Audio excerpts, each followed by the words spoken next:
Olá, alunos, tudo bem? Aqui quem fala é a professora Elisângela de História. E na nossa videoaula de hoje nós estaremos falando sobre a Inglaterra e França, tá?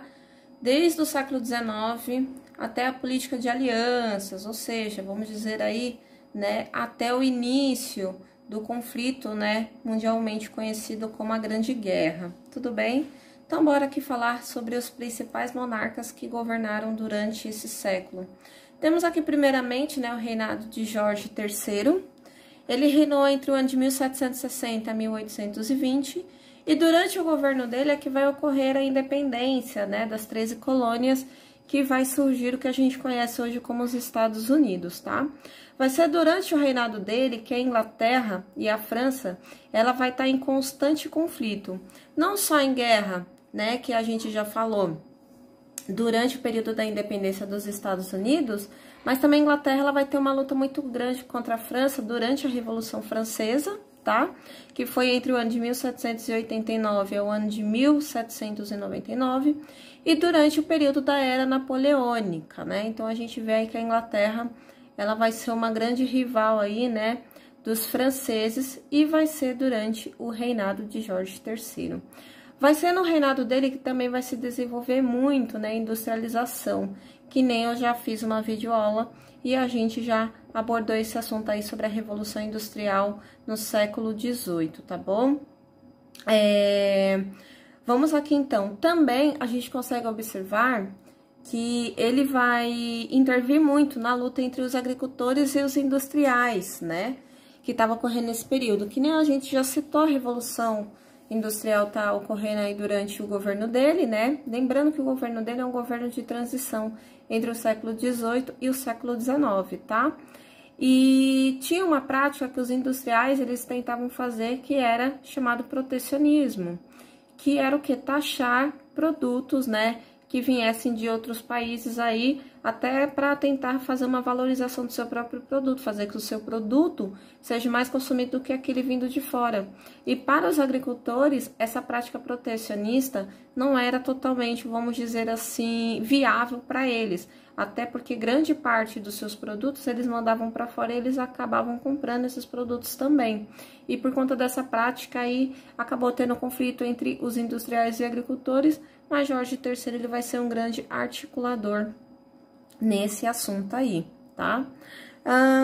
Quem vai acabar assumindo, né, vai ser o Jorge IV, e o reinado vai ocorrer entre o ano de 1820 e 1830, até que vai ser um reinado curto, né, comparado ao de Jorge III. Uma das práticas que ele vai acabar fazendo vai ser reduzir os impostos, né, sobre os produtos importados. Então, nesse caso, aí a gente já consegue observar, né, que ele já faz algo, vamos dizer assim, de favorável, né, principalmente nessa parte industrial.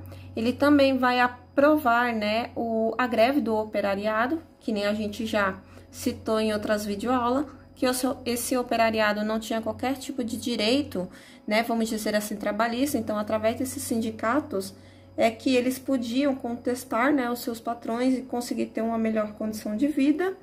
Ele também vai ser um dos responsáveis por defender a independência, né, das colônias recém-libertas, principalmente aqui no continente americano, que nem eu já gravei uma videoaula para vocês falando, né, sobre a independência da América Latina. E os ingleses, né, eles vão ser um dos maiores apoiadores, até porque eles viam os nossos países aqui, do nosso continente, como um dos maiores consumidores dos seus produtos, né, manufaturados, industrializados aí. Então, por isso que ele vai ser um dos primeiros monarcas a reconhecer a independência desses países. Além disso, ele também vai acabar criando, né, o ato 13 de abril, que era, vamos dizer assim, igualdade de direito entre católicos e protestantes, tá? A gente sabe que a Inglaterra, ela é anglicana e sempre teve esse embate, né, em questões religiosas. Então, ele também tenta resolver, né, vamos dizer, esses conflitos que ainda persistem em algumas regiões, dando igualdade perante a lei, tá? Temos aqui o próximo monarca, seria, né, o Guilherme IV, e ele vai reinar, assim, também bem pouquinho, comparado aos outros dois que eu já tinha citado. O reinado dele vai ser entre o ano de 1830 a 1837, E um dos principais atos que ele vai acabar criando, né, a gente vai dizer aí, que seria a reforma de 32, de 1832. O que foi essa reforma, né? Ele vai extinguir os burgos podres. O que seriam esses burgos podres? Seriam aqueles burgos que praticamente quase não tinha, vamos dizer assim, direito ao voto no parlamento. Então, quando ele acaba extinguindo esses burgos, ele acaba redistribuindo, né, essas cadeiras e dá principalmente para esse setor industrial que até então não tinha qualquer tipo de representatividade, né? Por mais que tivesse a Câmara dos Lordes e as Câmaras dos Comuns, mas a gente consegue observar que esse setor industrial, ele ainda não é tão forte. Então, vai ser durante o reinado de Guilherme IV que ele vai fortalecer aí esse setor, tá? E uma das práticas, né, que a gente consegue observar que ele vai favorecer muito esse setor industrial, e vai ser durante esse período, né, que a gente vai dizer que enquanto estava ocorrendo a Revolução de 1830 em outras regiões da Europa, na Inglaterra não vai haver, né, porque que nem a gente já tinha comentado na Revolução de 1830 em outros vídeos que eu já tinha passado para vocês, era o setor burguês que estava batendo de frente com os monarcas. Então, quando ele fez essa redistribuição dessas cadeiras do parlamento, ele já estava evitando ali, né, qualquer tipo de insatisfação que esses burgueses pudessem ter. Então, a Inglaterra, que, né, a gente consegue observar, ela vai estar muito à frente do seu tempo aí. Ele ainda mantém nessa questão do voto censitário. O que é o voto censitário? É simplesmente poder votar naquela pessoa que tem uma renda, tá? Então, ainda permanece isso daí. Vamos falar, então, sobre a última monarca, né, do século XIX. A gente consegue observar aqui que ela também, né, é uma monarca de transição de, vamos dizer aí, né, de século, do século XIX para o século XX, que é a famosa Rainha Vitória, né? Não tem como falar da Inglaterra e não falar sobre essa monarca aqui. Vai ser durante o reinado dela, ou melhor, não durante o reinado dela, mas durante os outros reinados também, que vai haver uma conquista territorial muito grande. Mas especificamente no governo dela é que vai ter aquela prática imperialista. Então, ela vai acabar conquistando muitos territórios, principalmente na região da Ásia e da África, tá? Então, ela vai acabar expandindo muito mais aí o reino, né, o Reino Unido. Uma das primeiras práticas que ela vai fazer vai ser abolir, tá, a escravidão no Império Britânico, e ela vai acabar dando uma maior autonomia para essas colônias inglesas, ou seja, ela vai permitir que eles tenham seus próprios autogoverno. Então, eles podem se autogovernar, mas eles ainda continuam sendo uma colônia inglesa, tá? Durante o governo dela vai ocorrer uma das guerras, vamos dizer assim, mais... vamos dizer assim, toda guerra dolorosa, toda guerra triste, mas a guerra do ópio, assim, na minha humilde opinião, eu acho que foi assim, uma guerra que foi totalmente desonesta, né, com os chineses. Vamos lá, então, falar sobre a Guerra do Ópio, que ocorreu entre o ano de 1839 e 1842, tá? A Inglaterra, durante esse período, ela necessitava encontrar, né, principalmente, um elemento de troca para tentar compensar as compras feitas na China. Porque os ingleses, eles compravam muito produto, né, do povo chinês. Então, seda, porcelana, entre outros produtos que eles vendiam de melhor qualidade que os próprios ingleses. Então, eles tinham um déficit, né? E eles tentavam fazer de todas as formas, fazer com que os chineses eles comprassem produto inglês. Só que os chineses não queriam comprar produto inglês. E aí os ingleses, né, ficaram sabendo que a população chinesa, elas consumiam um produto chamado ópio, né? O ópio até então era um medicamento, só que como ele tinha um grande índice, né, de viciar a pessoa, deixar a pessoa totalmente dependente, né, era um produto, vamos dizer assim, praticamente proibido em toda a região. Da China também era proibida, mas mesmo assim, né, a população ainda consumia. E aí, o que os ingleses começaram a fazer? Começaram a levar esse ópio, né, de uma forma clandestina e revendendo para o povo chinês. Quando o governo chinês ficou sabendo disso daí, né, ele simplesmente vai proibir essa venda.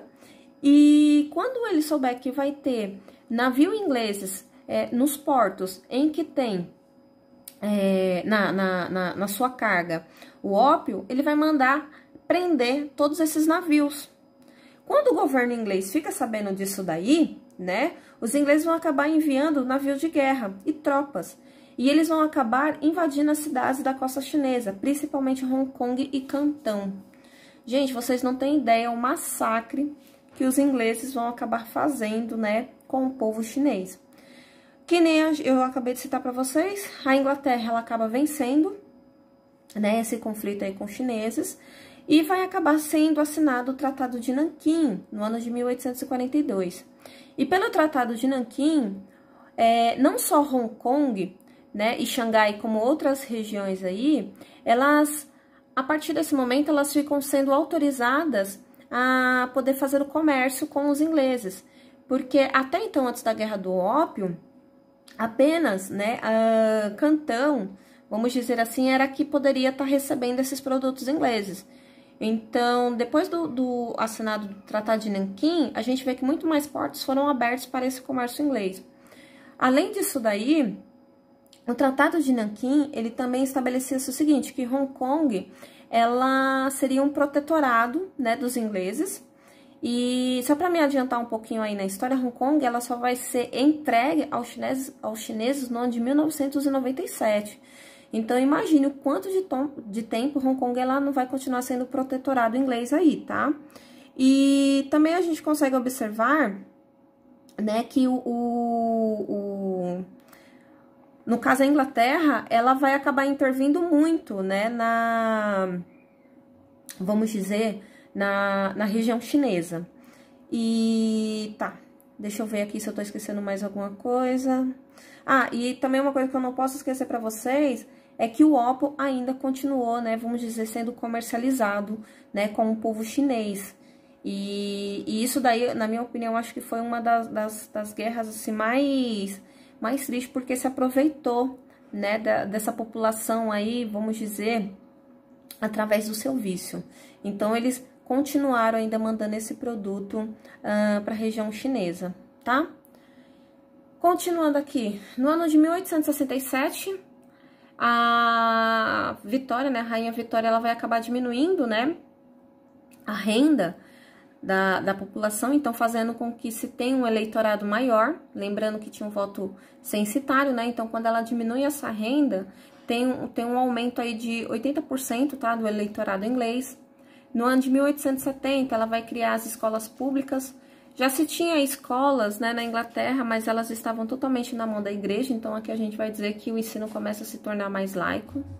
No ano seguinte, né, vai criar-se, né, os sindicatos, até como uma forma, vamos dizer aí, de tentar conter as revoltas, né, do protetorado, né,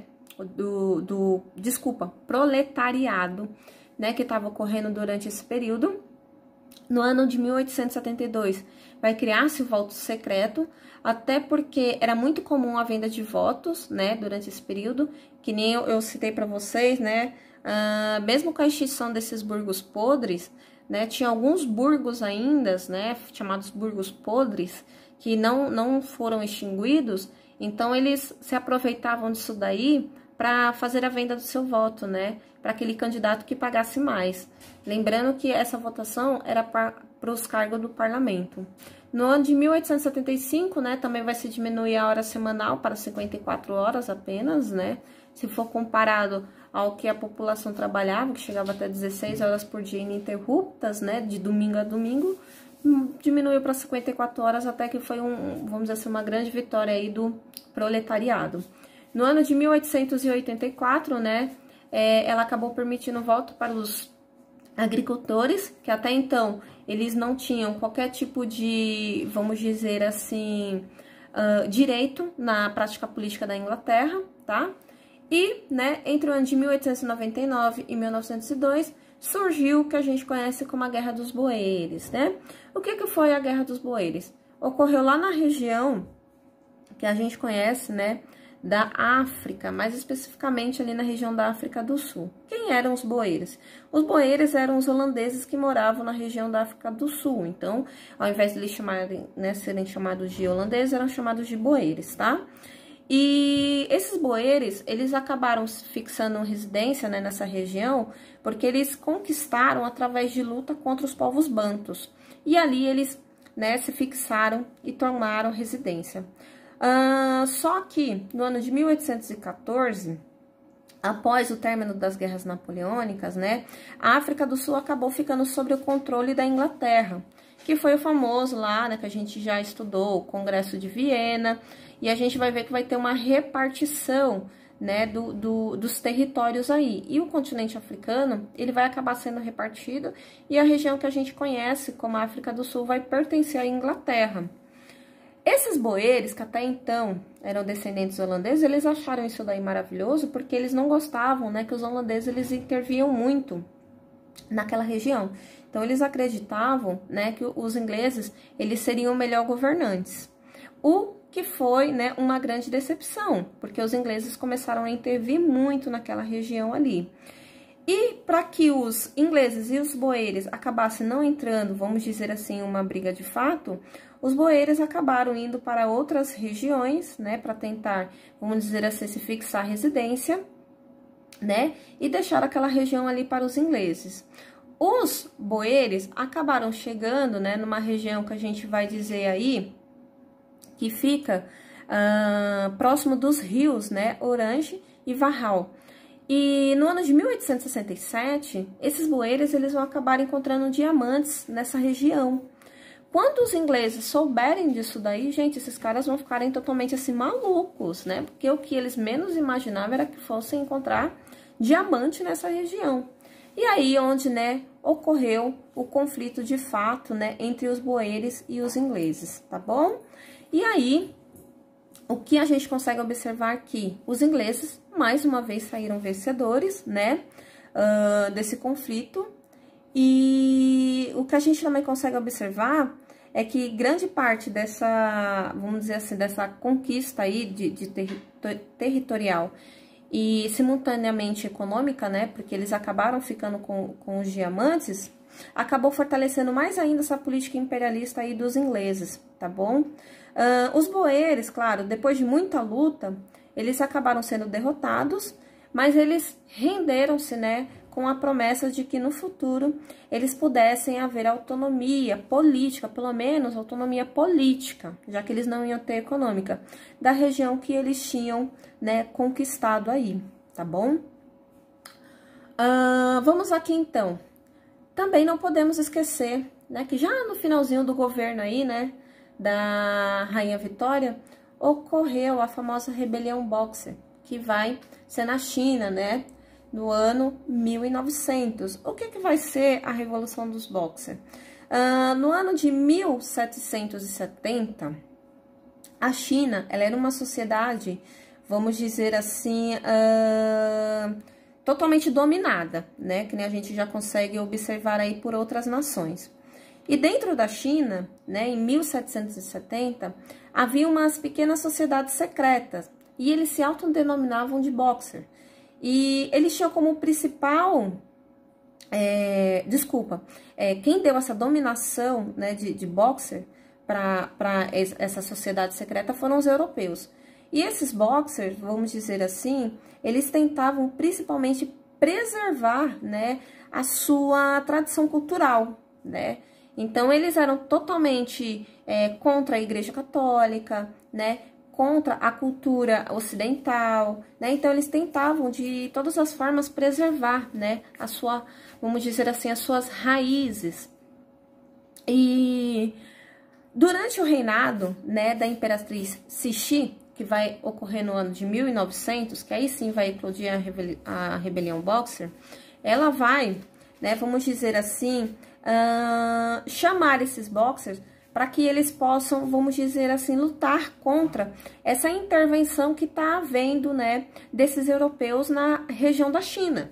Então, esses Boxers, eles vão acabar atacando de forma totalmente, vamos dizer assim, covarde, né, missões religiosas, né, pequenos empresários, grandes empresários, né, e só para vocês terem uma ideia, eles vão acabar até assassinando o próprio embaixador da Alemanha. E não só isso, como muitos sacerdotes, né? E fora assim, que estrangeiros, civis que moravam naquela região também foram assassinados. Claro que quando os europeus souberam disso daí, né, eles vão se juntar um exército assim, gente, gigantesco. Então vai se juntar estadunidenses, russos, austríacos, italianos, alemães, franceses, ingleses e assim por diante, né? E vão acabar invadindo a região de Pequim, tá? E ali eles vão acabar expulsando a Imperatriz Cixi, né, e a sua corte, e vai acabar, né, vamos dizer aí, fazendo uma perseguição muito grande a esses boxers. E para resumir aí o assunto, porque eu ainda tenho que falar sobre a França com vocês, né, no ano de 1901, vai acabar sendo assinado um tratado, né, com o governo chinês, em que o governo chinês ele deveria pagar uma indenização a todas, gente, todas legações estrangeiras e autorizar a presença de tropas, né, a partir daquele, vamos dizer assim, tratado que ocorreu no ano de 1901. Então, a gente consegue observar, né, que essa revolta, ela vai ser de bastante importância, porque a gente consegue observar, né, que esse sistema imperialista, ele já tá, vamos dizer assim, se desgastando muito, principalmente na região asiática aí, tá? Mas que o povo chinês, eles acabaram sofrendo muito com essa rebelião, eles sofreram sim, tá? Só para finalizar aqui, tá? Durante o reinado, né, vamos dizer que no final do reinado da Rainha Vitória, os Estados Unidos ele já estava subindo como uma grande potência econômica, tá? E a Alemanha, que nem eu já falei para vocês, né, numa videoaula sobre a unificação alemã, eles, né, já estavam fazendo uma industrialização muito grande, principalmente, né, vamos dizer, com essa liderança aí da Prússia. E isso fez com que a Alemanha ela se tornasse a inimiga número 1 dos ingleses, por quê? A Alemanha ela já estava conseguindo produzir produtos muito mais barato, de uma melhor qualidade, e por eles estarem, vamos dizer assim, na parte continental da Europa, né, vender os seus produtos muito mais barato. Então, a Alemanha, né, ela já batia de frente com os ingleses nessa questão de conquista, né, de mercado consumidor. E isso, né, não só isso, mas vamos dizer aí outras abordagens acabaram, né, fazendo que países começassem a se aliar para que, se caso houvesse, né, uma guerra, eles pudessem, de fato, vamos dizer assim, estar bem preparado, né, militarmente. E nesse caso, a gente consegue observar que a Inglaterra, ela vai acabar fazendo uma política de aliança, né, com a França e com a Rússia, tá? E a Alemanha, né, vai acabar fazendo uma política de aliança também, né, mas se unindo aí com o Império Austro-Húngaro e com a Itália, tá? O que vai acabar desencadeando a Primeira Guerra Mundial, que eu estarei falando para vocês num próximo vídeo, tá bom?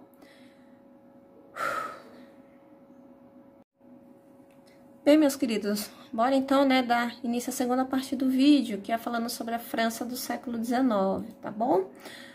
Falando sobre a França, ela vai ser muito mais rápida, muito mais sintética comparada à Inglaterra, né? Porque nós só vamos falar apenas do governo de Napoleão III e a Terceira República, mas não vamos falar sobre a Terceira República completa, porque o nosso foco, né, do nosso vídeo de hoje é apenas falar até o início da Primeira Guerra Mundial, tá bom? Vamos aqui então. Primeiramente, né, o Napoleão, ele foi eleito presidente. Uma das primeiras causas que ele vai acabar fazendo é eliminar seus opositores, logo quando é implantada a Segunda República, né? E no dia 2 de dezembro de 1851, ele vai executar um golpe de Estado. Ele só vai seguir o exemplo, né, do seu tio. E ele vai acabar se proclamando um ano depois, né, como imperador com o título de Napoleão III, tá? Uma coisa que a gente não pode deixar de falar para vocês é que os países da Europa daquele período, como a Prússia, a Rússia, a Áustria e a Inglaterra, eles vão apoiar esse golpe, por quê? Eles viam a França como sendo uma grande inimiga por ela ter implantado uma república em meio de países monárquicos. Então, quando Napoleão ele se autoproclamou como imperador, eles aceitaram isso, né? Mas ao mesmo tempo, eles ali, né, esses países acabaram fazendo uma aliança para ficar observando, ver como é que ia ser essa política, né, de Napoleão, porque se fosse parecida com a do seu tio, né, que era principalmente tentar expandir o seu território na Europa, que eles iam fazer uma coalizão e entrar em guerra novamente, né, com a França. A gente vê que durante o governo de Napoleão, sim, houve uma expansão territorial, mas focado principalmente na África e na Ásia, né? Que vai ser o nosso próximo assunto abordado aí, né? Na videoaula que é falando sobre o imperialismo da África e da Ásia. Durante o governo de Napoleão, a gente consegue observar que ele vai acabar, né? Tendo uma política externa bastante agitada. Entre os primeiros momentos temos aí, né? A Guerra da Crimeia, que vai ser um conflito, né? Que nada mais foi um conflito por conta de dominar essa região da Crimeia, que a Rússia até então estava de olho, né? A Rússia, se vocês olharem geograficamente, ela não tinha uma saída para o mar diretamente, e a Rússia, ela queria, né, a região da Crimeia, simplesmente para fazer uma base militar ali e ter uma dominância. A gente consegue observar que alguns países aí se ajuntaram, né?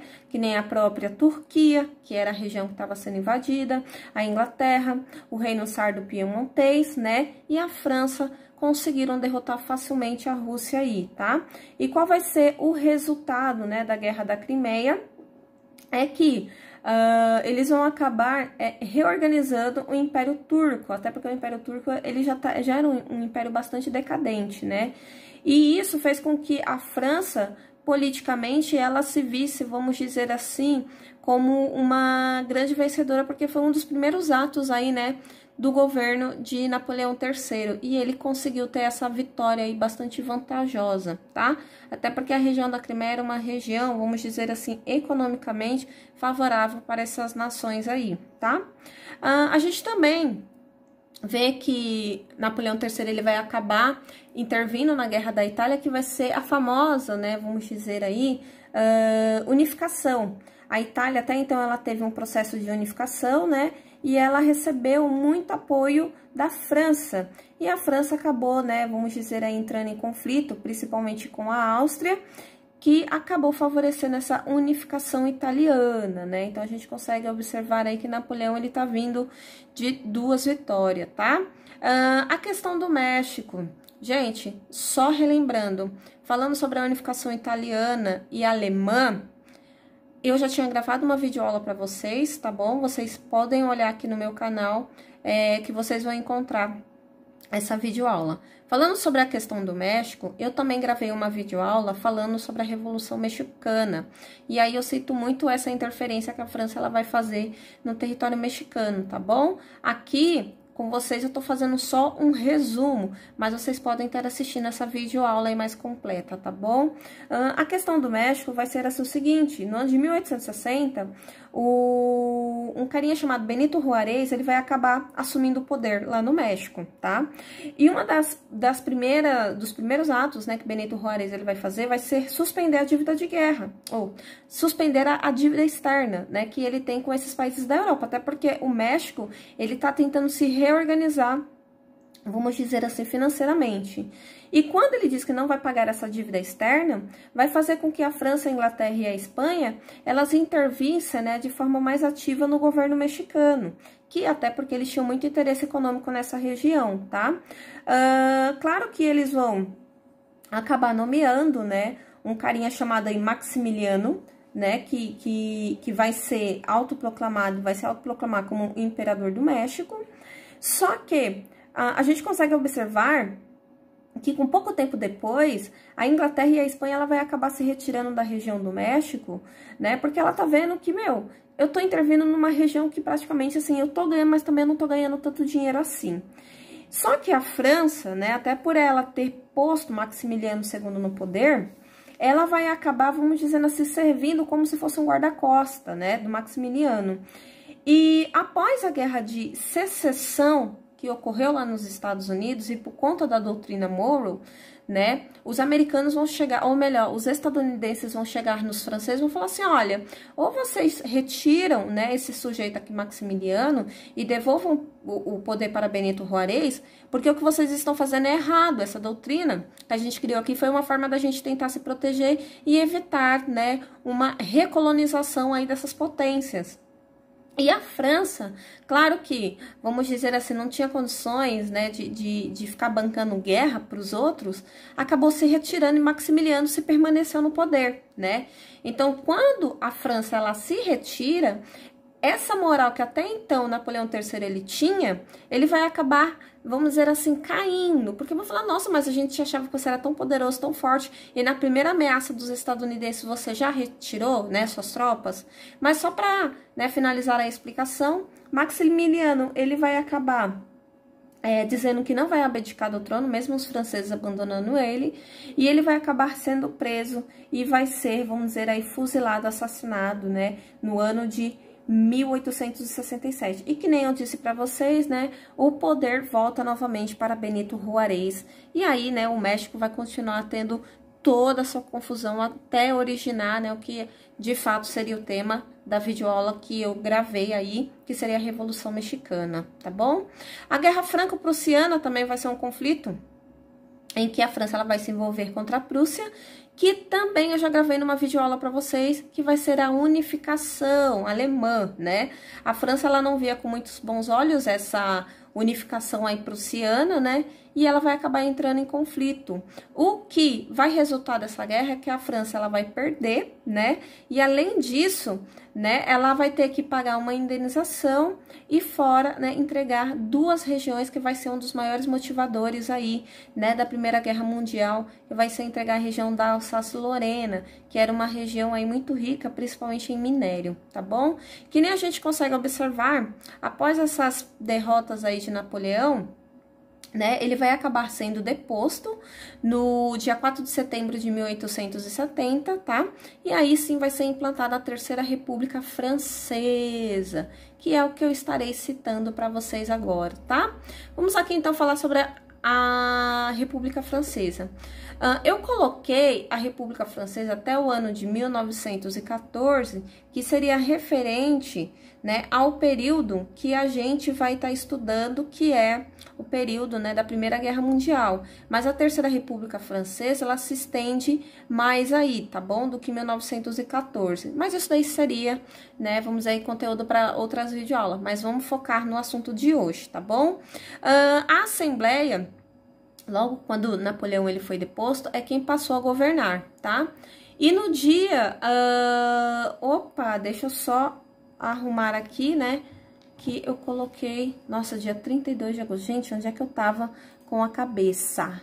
Meu Deus do céu. Meu Deus do céu. Perdoe, gente. É dia 31. Deixa eu arrumar aqui isso. No dia 31 de agosto, né? Thiers, ele vai acabar sendo eleito presidente da França, tá?